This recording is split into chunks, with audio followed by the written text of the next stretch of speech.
Idol, so may adlaw sa inyong tanan diya no. So nata diri karon sa grocery mga idol kay mamalit mi ni Cesar nga Bicarya.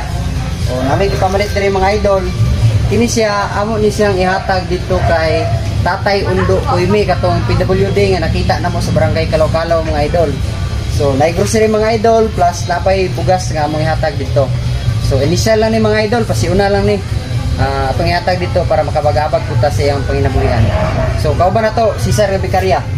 Yes, may hapon mga idol no. Bitaran man ta sa atong amigo nga si Junel Stinso.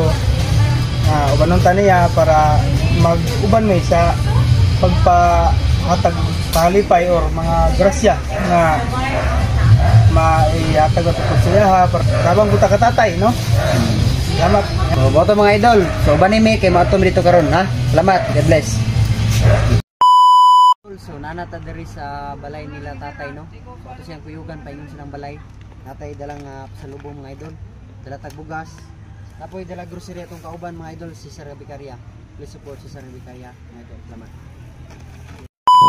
So taon-taon di may paabot ni tatay no kay pag-abot na mo anang lugar wala si tatay. Niingon niya mga silingan nga tuwa daw siyang igagaw. Mautong nasa silingan nga ni adto dito siyang igagaw para tuon si tatay nga magpahibalo siya nga naami dire.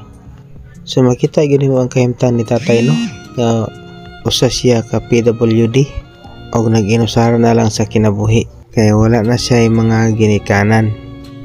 Siya si Tatay Felix Toymi, 55 anyos. Nagpasalamat po ta niya itong kauban nga si Junel Stinso nga itang kisatan nga naalagi daw siya nakitaan nga PWD na agyan niya sa dalan o gusto daw niya nga tabangan. Nakatiming nga puntag oras nga natay lugar so naatuan yun to sa tatay no. Makita yun mo sa pahiyom ni tatay ang iyang kalipay nga nakita mi niya. Nga bisan og gamay lang ang among dala pero dako na kaning tabang para kaniya.